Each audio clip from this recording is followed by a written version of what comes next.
You're on the road beyond. Welcome. I'm Todd Duplantis. It's good to have you with us on this Monday night. We're live tonight, and we've got an incredible show for you for the next half hour. We're talking UFOs, or UAPs, as they're called right now. You may be saying, why are you talking UFOs? They've been around forever. Well, if you haven't noticed, we've had congressional hearings on this. That's right. First time in like 50 years.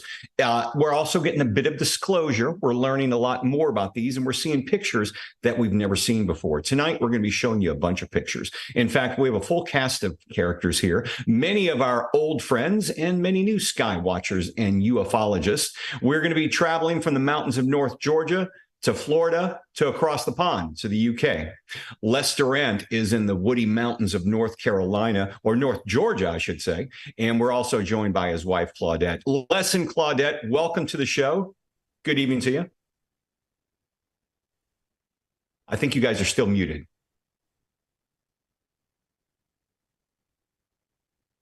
Can you hear me?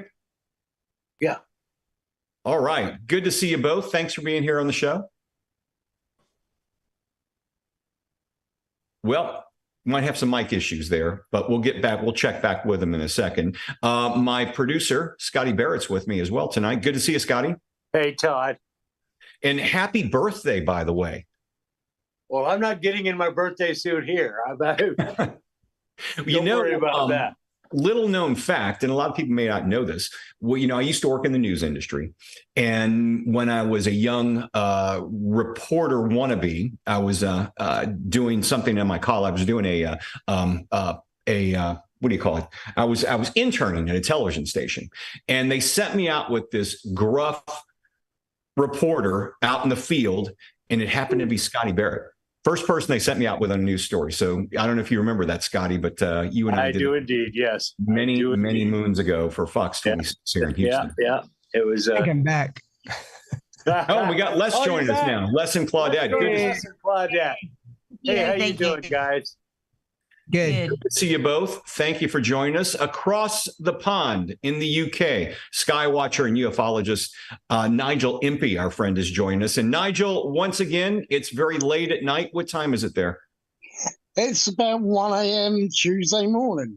1 in the morning. Well, we appreciate you joining us. We're looking forward to talking with you very soon. We'll be back with you very shortly. But we've also got a new guest joining us right now, Randy Cates, who is in Gainesville, Florida. Randy, thank you for joining us this evening. Hey, Todd. Actually, I'm in Gainesville, Georgia. Oh, you're in Gainesville, Georgia. Okay. Yes. And hey, Scott, Les, and Nigel, and Todd, welcome to be here. Looking good there, Randy. Hey, Les. I know you shared a picture with us of a possible wormhole, and we're going to be showing that to viewers. Can you tell us a little bit about this and what this is about? Yes, I had a lot of activity last year around my house, and this was December 12th last year. And I always try to take still photos in the sky. And I happened to take a still photo above my head, and that's what I captured. It appeared to be a wormhole, and it kind of startled me. It was hard to go to sleep that night because you could see the rigid images of it, and I tried to decipher it, and I took another picture 10 seconds later, and it moved to the left. Right. And then 10 seconds later, it was gone. Well, we're going to be taking a look at some more of your pictures very shortly. So I want to get more on that in just a few moments. So if you'd stick around, I want to introduce now Dave Baker, who has joined us now. And Dave, are you coming to us from Florida? I think you're muted. Your microphone's muted right now. Let's see if we can get his mic. Yeah.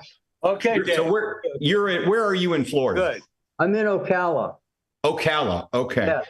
All right. We appreciate you joining us. It's about 70 miles north of Orlando. Okay. Yeah. And your story is you believe you were abducted. Is that correct? Maybe you can tell us a bit about that. Yeah. When I was very young. I was 19 back in 1973, and myself and three other gentlemen of my age, we left a a birthday party that was on Jupiter Island. Right. Familiar with that. And we lived in West Palm Beach. And in those days, US 1 didn't go all the way through. It ended at Fort Pierce or Jupiter and then picked up, a few miles away. So in order to get to Jupiter Island, we had to either take the Turnpike, Florida Turnpike, or A1A, which was the beach road. Right. And on the way back, it was about dusk, 1973, fall. The road was very winding, a 2-lane road. So the curves, you would either go out to the sea where you could see the ocean, the beach, or go back the other way. And I was a passenger in that vehicle on behind the driver. And when we went through a curve, it all happens very fast. I looked up from the window and saw above the road I was looking at the bottom of an egg-shaped craft. And there was a beam of light that came out from underneath it. And it stretched down to where, and I followed the beam down and I could see the rocks under the water. And it was moving very jerky in a jerky fashion. And before I could do anything, the beam came on the car and it blinded me. And then the next thing I know, it's pitch dark out. And the car is driving down the road and everybody's kind of in a daze and a slump. And I yelled and said, hey, did you guys see that back there? And everybody said, see what? So we went ahead and did the drive on to West Palm Beach. And when we got there, I inquired what the time was because I had a feeling that why would it be so dark so quick? Right. So I was showed a clock on the wall and it said 11:15. And we left Jupiter Island at 7:30. And it was a 45-minute trip back. So you had lost time. You had lost time. Yeah, 3.5 hours at least, I think. And all you remember is that egg. Let's go to that graphic of the map you drew, and you actually try to sketch something there. Yeah, that on the bottom left there, that's the shape of the vehicle? Yes. Yeah, okay. It was egg-shaped, sort of, and there was a light. Yeah, egg-shaped. And to me, it looked, because there was still some light out, it looked like it was like a metallic black running, like it was, like it's hard. It's like a big blob of plastic or something. I wanted to bring Randy back into the conversation because, Randy, you had shared the picture of what you say is a wormhole. Couple of questions for you. Number one, did it envelop you? And number two, do you think it's something like what Dave experienced? If you would have gone into the wormhole, you would have been abducted. Actually, I to this day think that when I captured that, I think that I actually, I really think that I stopped it. I went to bed that night thinking that this wormhole was getting ready to take me up. I mean, I really felt that. And ever since then, I still see long tunnels in my yard that come down. And I have all kind of activity here. Right. I've actually had activity in space where I called it an army of UAPs, where I got over 3 minutes of these where they would come. They were all synchronized and all spaced out equally. Right. They would get to a specific space above my house, and they would disappear. Every one of them. And I've got a video of that. You could hear me saying, "Oh my God." Every one of them would disappear in that and just vanish. And there probably was 30 or 40 of them.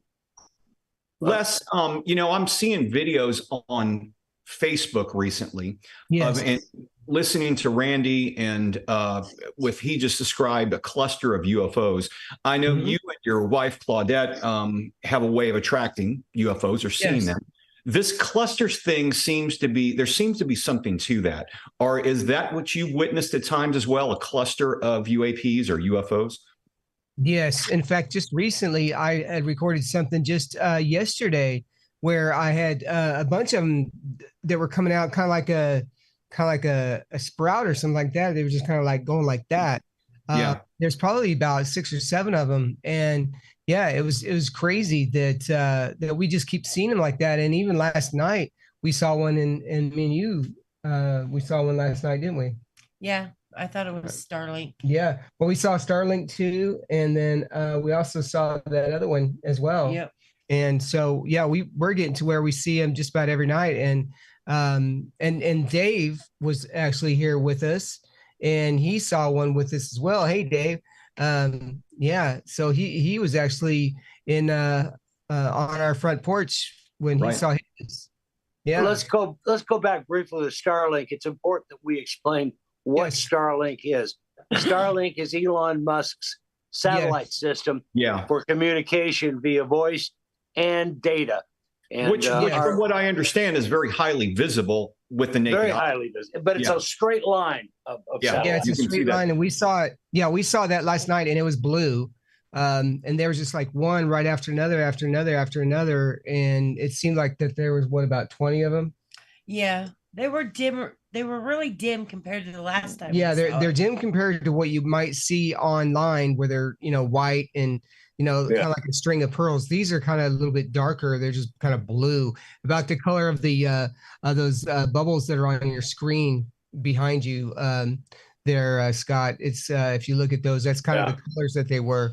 But and then just yesterday, I discovered something on one of my videos that I recorded. I'm getting ready to upload right now. That looks like that they just kind of break up, and it's just really crazy.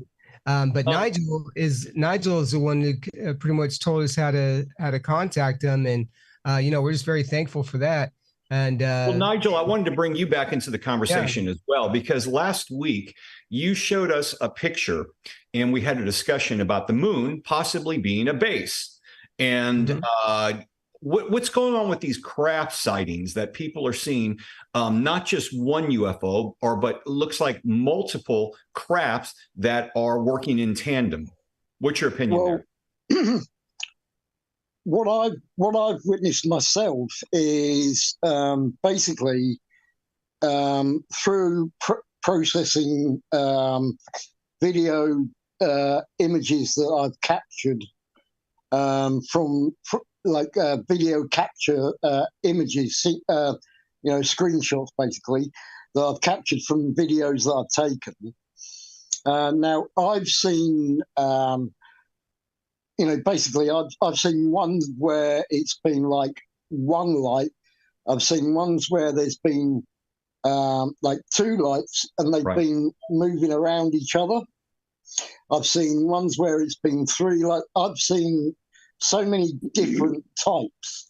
Yeah. And basically, when I go through my video captures and use my software, which basically I start off grabbing the screenshot, I sharpen it multiple 2 or 3 times to get it the sharpest I can. Then I enhance the brightness, and then I use an app called Snapseed, and I filter it through that. And basically what you get is at the end of it, it's not just the light isn't actually the craft itself. The light is a mere part of the craft, if you get what I mean. Nathan, let's go to Nigel 1, 2, and 3, those pictures, because he shows that filter system he's using. Okay. Nathan, if we can get that. Nigel 1, 2. Okay, this is okay. Go to the next one. Go to the next one. Nigel 1, 2, and 3. That's the filter system. That's the filter right there. Yeah, right there. Yeah, basically what it is, as I say, I start off with the original, which I take two zoom in levels so you can see the actual light up close. Then after that, I'll take the next one and enhance the sharpness one time, and then another time, and then gradually increase the brightness, and then use, as I say, this app called Snapseed, which has a filter that I use called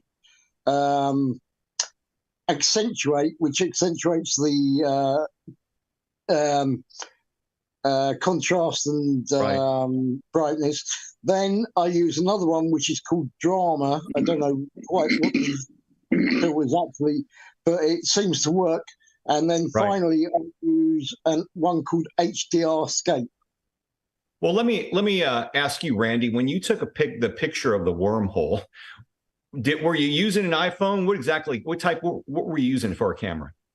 I was actually using an iPhone, and I do have a night vision camera, but it was quicker just to grab my iPhone. I mean, it's amazing. I mean, I don't know if that played any role with the government releasing information saying, yeah, there are things out in the sky, but they're pretty determined they're not extraterrestrial. Okay, they're pretty quick at saying that, but they're saying there are things out in our sky. We don't know what the hell they're doing. There's not a damn thing we can do about it, but they're flying out there. Oh, and by the way, it could be a problem for danger. But could they be saying this because nowadays everybody has an iPhone? And like Nigel's saying, he's got apps where he can enhance pictures.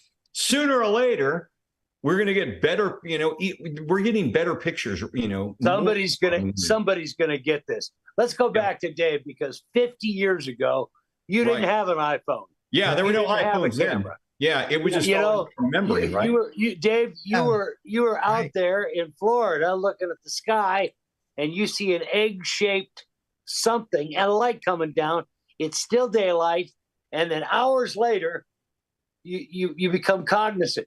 Now you have made this a major hallmark of your life since that first vision 50 years ago, and you have talked to people who have also had these experiences, haven't you, Dave? Yeah, plenty. Sure. I met Travis Walton a few years ago. Oh, yeah.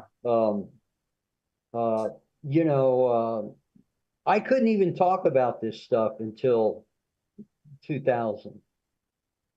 You were that traumatized? Yeah, and I couldn't write about it either.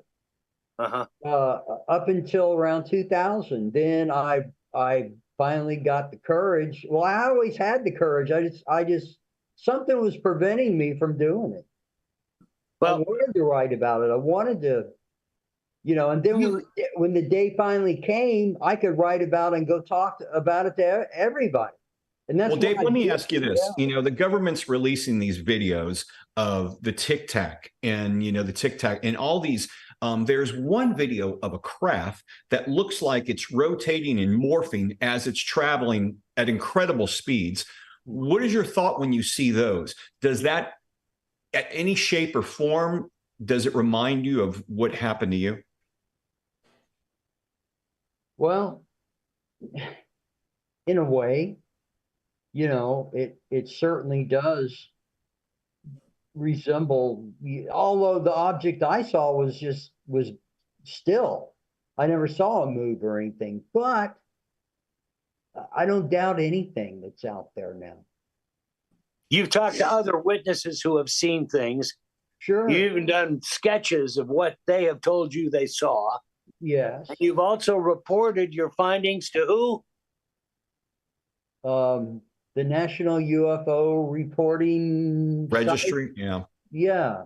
That's the only site I would go and report anything. I never went to MUFON or anybody else. Well, let me ask you your thoughts on this too, because for many years you talk about UFOs and people would say, go put your tinfoil hat on.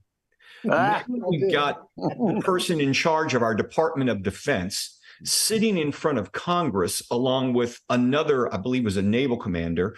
And this was, I want to say it was back in May or June of 2022, publicly coming out and talking about what they're now calling UAPs, not UFOs anymore. Do you feel, I mean, obviously there must have been a time where you thought people are going to think I'm crazy if I tell them this stuff. Now, do you feel any justice in the fact that the government's coming out and saying, yeah, there's things in our skies and we have no idea what they are? Well, I'm glad that they finally had the kahunas to do it. And however, I still hold them for lying to us for 70, 80 years or ever since. I hold them to that. But you know that they'll never admit anything. They're not going to admit anything from the past. Do you know what? Basically, when the Congress conference was going on, you had Alex Graves, is it? No, Ryan Graves, I think, the former pilot, and then you had David. Is it David Grush? Yeah. Now, what was interesting was that when there was a woman asking them questions, and they turned around and sort of like looked at her and was like, well, I can tell you, but I have to tell you in what they called a skip. And I was like watching this and I was like, what the heck is a skip? Yeah. And I looked on Google after watching this and I was like, basically, it's like a massive, great big shipping container with a solid steel door with fingerprint entry to it. It is designed to keep secrets. Yeah, it's black ops. Yeah, it's a I think black they call ops. them black ops in the spy shows. You know, Skip is famous. Claudette and Les, I want to bring you back into the conversation because you guys have been seeing some things in your skies recently. Maybe you can tell us about those. And I think we even have some video we can play. Let's go ahead, Nathan, our director. If we can, let's hear a clip of that video now, if we can, and then we'll get to some discussion on it.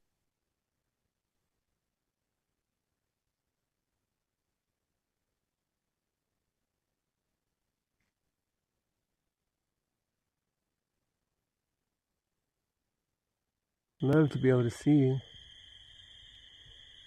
Main thing about this is that I just have a point of reference, so Vega is on. Oh, see, now what is this? That just came up. Beautiful. Okay, it just disappeared. Oh, no, it's back. Here we go. Okay, so I am facing east to west so that it came from the west.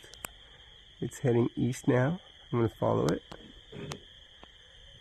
I'm now following. Yeah, that's some incredible stuff there. It's Les and Claudette, and this happens all the time from what you're telling me. We've got about 3 minutes left, but maybe you can tell us, because I mean, there's a telepathic connection you obviously have going on to them, because you can get them to, or I say them, whatever they are, the UFOs, UAPs, but you can get them to respond to you, correct?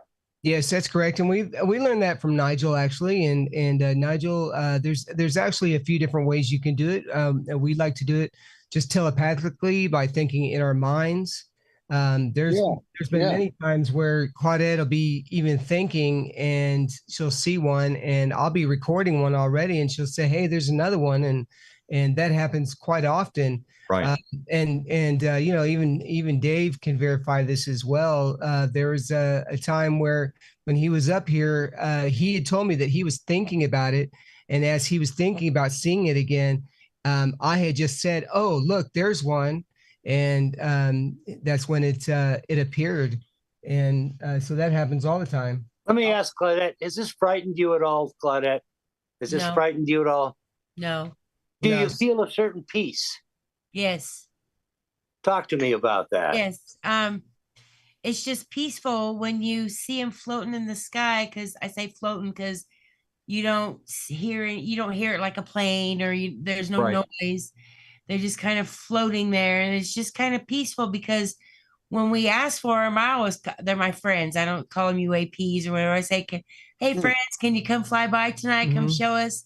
I want to see you before I go to work." And sometimes they will, and sometimes they make me wait till I come home from work. But We usually see at least 2 or 3 a night. I mean, up here, we are in the darkest part of the North Georgia sky, and we have no lights up here. We shut all the house lights off, and it's just us in the sky, and it's so pretty up here. But you can definitely see them with your naked eye pretty well because it's so dark. Yeah. Well, it is amazing, but we've got 2 people on the show, possibly 3, that at least claim they were abducted. So they're doing something with us. We don't know exactly what. Right. It could be a nefarious thing, but who knows at this point? Well, with we've got about 30 seconds left, Nigel. 30 seconds left. Yeah. With my experience, it's definitely not been nefarious. It's been peaceful. It's been positive. And basically, the message to humanity is to, keep believing and keep positive and bring peace, love, and light. Right. And I think Randy too. We're all in for that. I think Randy had some of those good feelings as well. Well, folks, we are quickly running out of time. I know a couple of weeks ago I messaged Nigel when I was watching some news about the war going on in the Middle East. I said, "Are they going to step in and stop this if we really go? Because this is going nuts." And we all hope for that. I want to thank you, Claudette. Gentlemen, we appreciate you all being here tonight on the show. Right. And make sure you follow us on Facebook. Look for us on Facebook and YouTube as the Road Beyond Podcast. I'm Todd Duplantis. He's Scotty Barrett. We'll see you again next time. Have a good week. All right. Thank you. Thanks for having us. Good night. All right.